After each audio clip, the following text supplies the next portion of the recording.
সালাম দেওয়া হচ্ছে সুন্নাত, দোয়া হচ্ছে ওয়াজিব।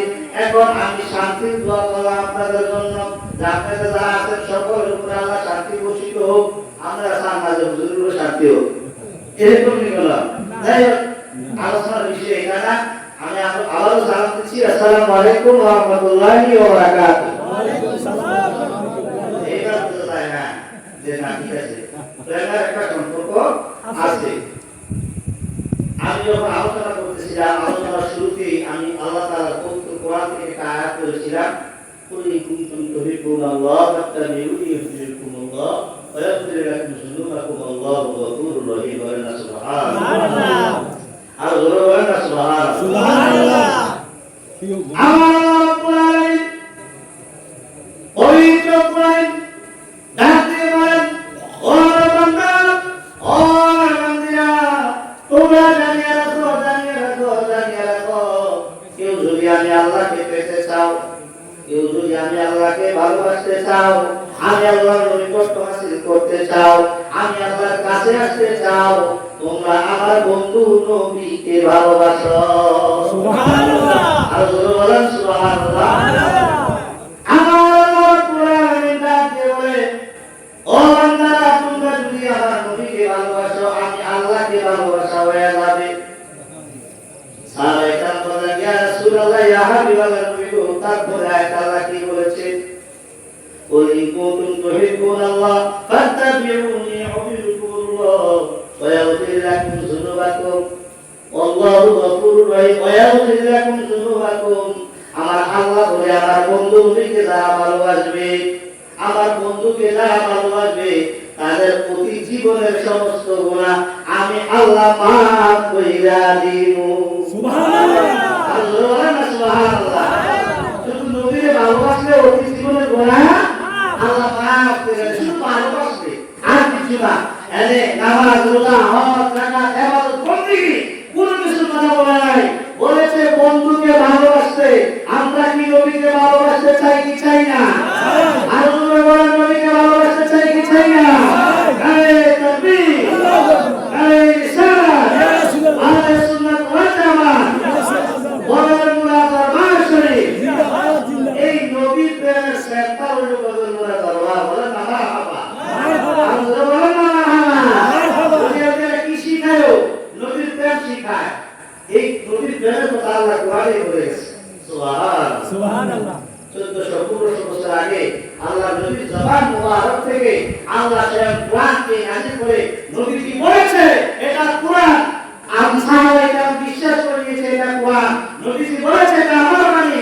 সাহাবায়ে কেরাম বিশ্বাস করেছে এটা হাদিস। আমার নবী বলেছে, আমি আল্লাহর পক্ষ থেকে এক হুকুম ছাড়া একটা কথাও দেই না, একটা কথাও বলি না। তাই যে বুঝা গেল কোরআন আল্লাহর বাণী, হাদিস আল্লাহর বাণী। বলেন না সুবহানাল্লাহ। হুজুর এই কাছাই না আল্লাহ আল্লাহ না, তারপর না কোরআন আল্লাহর বাণী আর হাদিস নবীর বাণী। কারণ দেখেন, আল্লাহ নবী বলছে একটা কথাও আল্লাহর হুকুম ছাড়া বলে না। তাই বুঝা গেল হাদিসে মুবারক যেগুলো আছে সবগুলো আল্লাহর দিক নির্দেশনা দিয়েছে। নবী আপনি এইভাবে বলেন, এইভাবে করেন, রাসূলুল্লাহ করেছে। তাই একটা হলো কোরআন, একটা হলো হাদিসে কুদসি, সরাসরি আল্লাহর তরফ থেকে নবীর সিনার মধ্যে যেটা এসেছে এটা সরাসরি হাদিসে কুদসি। বলেন না মারহাবা, মারহাবা।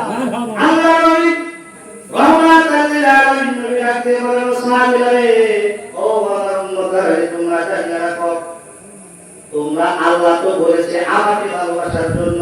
সাহাবায়ে কেরাম বললেন, ইয়া রাসূলুল্লাহ, ইয়া হাবিবাল্লাহ, নবী গো, ও মায়ের নবী, দয়ার নবী, ও রহমতের নবী, ও কামলিওয়ালা নবী, ও শাফাআতের কান্দারি নবী, আপনাকে কিভাবে ভালোবাসবো? আপনাকে কিভাবে ভালোবাসবো? আমি নবী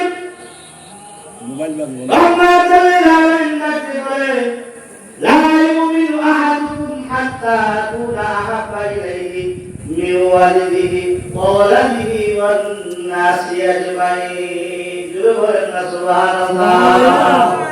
আমার মায়ের নবী, রহমতের নবী, বিপদের কান্ডারি নবী, উম্মতের দরদি নবী, হাসরের ময়দানে সুপারিশকারী নবী, বিরাট বাংলায় উম্মতের ওই দেখি প্রতি ওজন করার নবী, ফুলসিরাতের কোলের সামনে দাঁড়ায় থাকার নবী, জাহান্নামের দরজায় গেটের সামনে দাঁড়ায় থাকবে যে উম্মতের জন্য ওই নবী ব্যাপারে নবীজি বলে কেউ যদি আমাকে কিভাবে ভালোবাসবা লা ইউমিনু আহাদুকুম লা ততক্ষণ পর্যন্ত তোমরা ইউমিনু আহাদুকুম মুমিন হইতে পারবা না যতক্ষণ পর্যন্ত তোমার মা, তোমার বাবা, তোমার সন্তান, তোমার সন্ততি, তোমার পরিবার, তোমার পরিজন, টাকা পয়সা, ধন দৌলত, পৃথিবীতে যাহা কিছু আছে সমস্ত কিছু থেকে আমি নবীকে যতক্ষণ পর্যন্ত ভালোবাসতে পারবা না ততক্ষণ পর্যন্ত তোমরা আমার প্রেমিক হইতে পারবা না। বলেন না সুবহানাল্লাহ। আমার সাহাবীদের কি কথা বলার পরে সাহাবীরা বলেন ইয়া রাসূলুল্লাহ ইয়া হাবিবাল্লাহ নবী গো এতদিন ভালোবাসতাম ধন দৌলত টাকা পয়সা বাড়ি গাড়ি যাহা কিছু আছে সকল কিছু থেকে বেশি ভালোবাসতাম, নিজের জীবনের চেয়ে বেশি ভালোবাসতাম না। আজ থেকে ওয়াদা করলাম গো নবী আমি আবু বকরের জীবনের চেয়ে আপনি নবীরে বেশি ভালোবাসি। সুবহানাল্লাহ। আল্লাহু সুবহানাল্লাহ। এই কথা শোনার পরে নবী আমার ডাক দিয়ে আবু বকর ও আবু বকর দেখো তুমি আমাকে তোমার জীবনের চেয়ে বেশি ভালোবাসো বললাম, সেই জন্য আমি আজকে তোমাকে একটা সুসংবাদ দেই। ইয়া রাসূলুল্লাহ ইয়া হাবিবাল্লাহ নবী গো কি সুসংবাদ?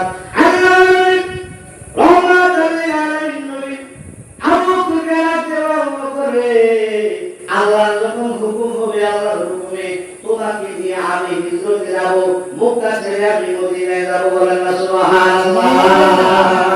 আল্লাহ বলেন না সুবহানাল্লাহ। এই আবু বকর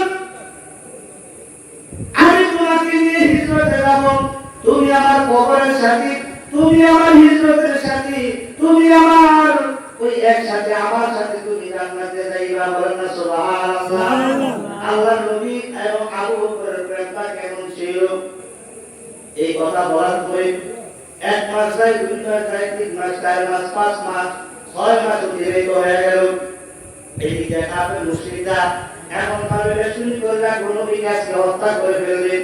আল্লাহ ওহী পাঠালেন, নবী গো আজকে রাতে আপনি হিজরতের জন্য রওনা দিয়ে দেন। বলেন না সুবহানাল্লাহ। সুবহানাল্লাহ। আমার নবী আপনার নবী তো জাহানের কাছে নবী, নবী কারিম মুহাম্মদুর রাসূলুল্লাহ তাকায় থেকে আশেপাশে নবীজির যে ঘর আছে আশেপাশে সব জায়গাটা কাফের মুশরিকরা অস্ত্র হাতে দাঁড়ায় আছে। আল্লাহ নবী রহমাতুল লিল আলামিন নবীকে এই হিজরতের কথা বলার সাথে সাথে আল্লাহ নবী হযরত আয়েশার কথা লিখে রাখলেন, ও আলী আসো, ইয়া রাসূলুল্লাহ ইয়া রাসূলুল্লাহ ইয়া হাবিবাল্লাহ নবী গো আরে আমার বিছানায় চাদর মুড়াতে তুমি আজকে শুইবা। ইয়া রাসূলুল্লাহ নবী আপনি কই যাইবেন? আল্লাহ হুকুম করেছে আমি আজকে হিজরতে যাইব। ইয়া রাসূলুল্লাহ ইয়া হাবিবাল্লাহ নবী গো কেন? ওই কাফের মুশরিক যারা আছে আমাকে মেরে ফেলবে, এখন আমার এই ঘরের মধ্যে চাদর মুড়িয়ে তুমি শুইবা, আমার জায়গায় তুমি থাকবা, এখন আমি থাকলে আমাকে মেরে ফেলবে। আর বললেন যে বাইতুল মালের যে সম্পদগুলো আছে মানুষ আমার কাছে যে জিনিসগুলো আমার রেখেছে ওই আমার মালগুলা সকালবেলা তুমি অমুকের বাড়িতে যাইয়া এই মালগুলা বুঝাই দিবা। বুঝাই যাওয়ার পরে আবার তুমি মদিনায় 3 দিন পরে আমি নবীর সাথে দেখা করবা। সুবহানাল্লাহ।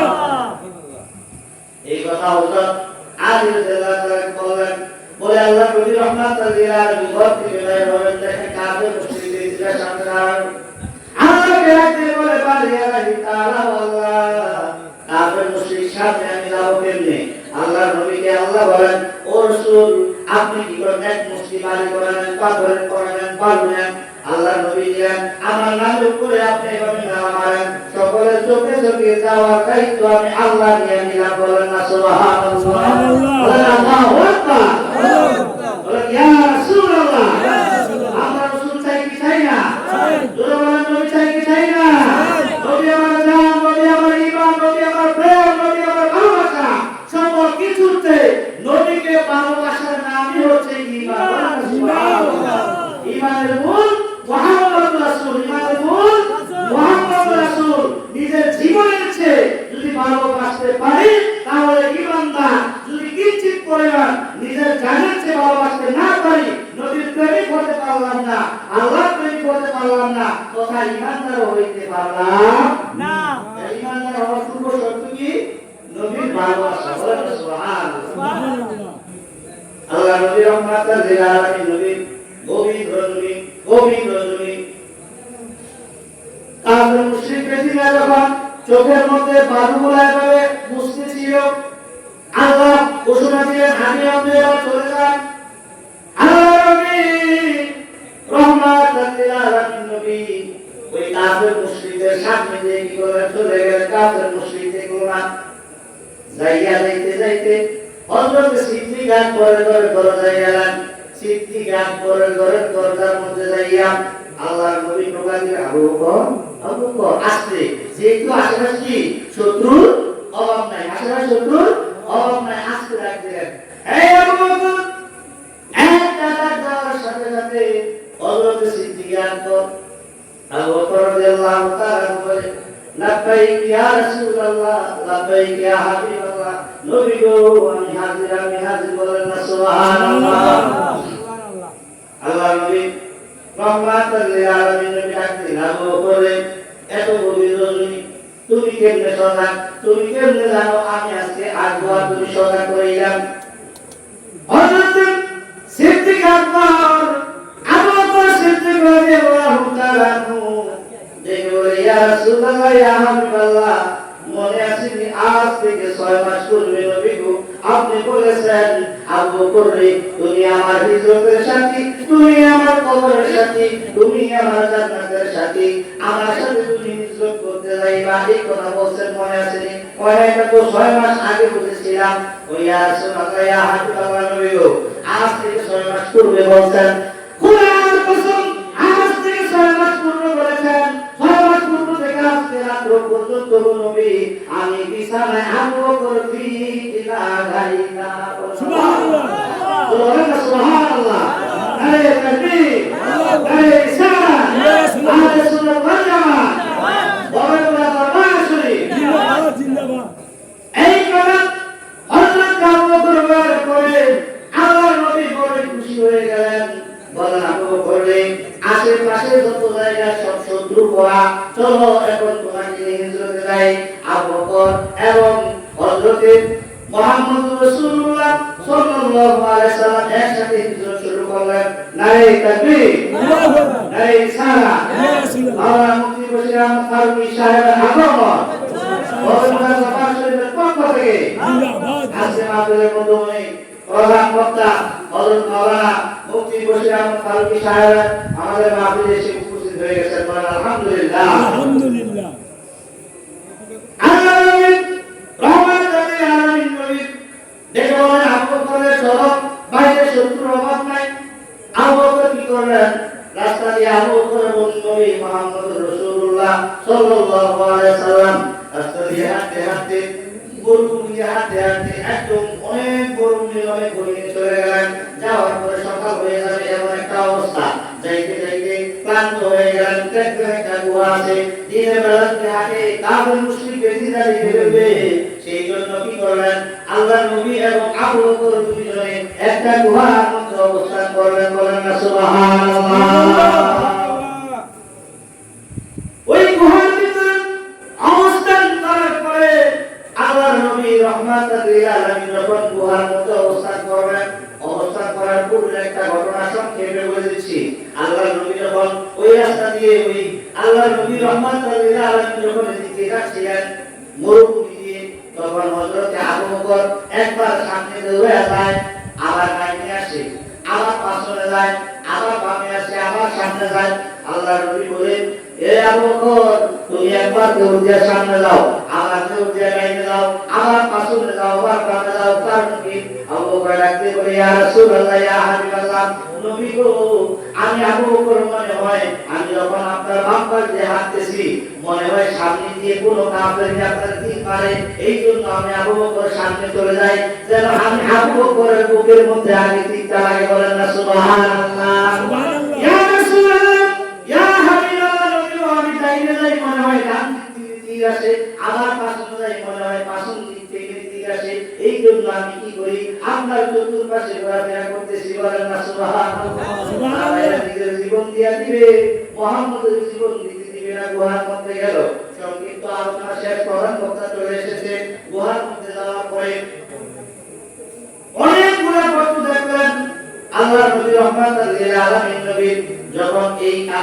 গর্তটা দেখলেন, গর্তের ভিতরে অনেকগুলা গর্ত, গর্তের ভিতরে অনেকগুলা গর্ত। আল্লাহ নবী রাহমাতুল্লাহ লিল আলামিন নবী যখন ভিতরে ঢুকলেন, হযরত আবু বকর তার চাদর ছিঁড়ে গায়ের কাপড় ছিঁড়ে সবগুলা গর্ত ঠিক করলেন, একদম বন্ধ করে দিলেন, কোনো কিছু করে সাপ যেন এই দংশন করতে না পারে। কিন্তু একটা গর্ত, এই গর্তটা বরাদ করার মতো, বন্ধ করার মতো আর কোনো কাপড় তার কাছে ছিল না। এটা কি করলেন? পায়ের গোড়ালি দিয়ে এটাকে ঢেকে দিলেন। আল্লাহ নবী বললেন, আবু বকর আমার একটু বিশ্রামের প্রয়োজন। আবু বকর রাদিয়াল্লাহু তাআলা ডানুর মধ্যে মুহাম্মদুর রাসূলুল্লাহ সাল্লাল্লাহু আলাইহি সাল্লাম ডানুর মধ্যে একটু বিশ্রাম গেলেন। এমন সময় বিষদশা আবু বকরের পায়ের মধ্যে যখন দংশন করে দিল, বিশেষ যন্ত্রণা এত তীব্র হতে থাকলো, আবু বকর নবীকে ডাক দেয় না। চোখের পানি যখন বেয়ে নবী মুহাম্মদের উপরে পড়তেছে, গালের মধ্যে যখন পড়ছে, নবীজির ঘুম ভেঙে গেছে। বলেন সুবহানাল্লাহ, সুবহানাল্লাহ। গালের মধ্যে যখন এই গাল বেয়ে যখন নবীজির মুখের উপরে চোখের পানি পড়লো, পড়ার সাথে সাথে আল্লাহ নবী উঠে গেলেন ঘুম থেকে উঠে আল্লাহ নবী বললেন, ঘুম থেকে উঠে আবু বকর, কেন তুমি কাঁদো? ভয় পাইতেছো না? কাঁদো না যাইব? আমি আবু বকর মুহাম্মদ দুইজন না, আমরা তিনজন। ওই ইয়া রাসূলুল্লাহ আমরা দুইজন। কয় না, আমি মুহাম্মদ নবী আছি, আবু বকর আছে, আর আছে আমার আল্লাহ, তুমি ভয় পাই না। বলেন সুবহানাল্লাহ। এ আবু বকর, আমরা তিনজন, ভয় পাইও না। আল্লাহ নবী, আমি তো জীবনে মায়া করতেছি না, তো কেন? সাথে দংশন করছে আমার কোন জায়গায়? পায়ের মধ্যে। নবীজি লাগাইলেন, আবু করে তোমার সাহায্য দিয়া ওই পায়ের মধ্যে যেখানে কামড় দিচ্ছে সেই জায়গার মধ্যে লাগাই দাও। বলেন না সুবহানাল্লাহ। আবু বকর লাগাই দিলেন, সাথে সাথে ওই সাপের বিষ পানি হয়ে গেলেন। বলেন না সুবহানাল্লাহ। আর জোরে বলেন না সুবহানাল্লাহ। বিজ্ঞানীদের বিজ্ঞানী আঙ্গ নবীজি, এমন কাঁদায় নবী টুবাই হাইপানি, বিজ্ঞানীদের বিজ্ঞানী আঙ্গ নবীজি। আবু বকর সিদ্দিকের আপে কামড়াইছে, আঙ্গ নবীর তুতু দিয়া মালা হয়ে গেছে। ঠিক বলা আল্লাহ ঠিক না? আবু বকর সিদ্দিকের আপে কামড়াইছে, আঙ্গ নবীর তুতু দিয়া মালা হয়ে গেছে। আরে ওই জামানায় ওলা বকর কোন ছিল নি, বিজ্ঞানীদের বিজ্ঞানী আঙ্গ নবীজি। সুবহানাল্লাহ। বিজ্ঞানীরা রকের যুগে সাদের দেশে যায়, আঙ্গ নবী রকেট সারা মেরা শরীফ যায়। ঠিক কি বলা?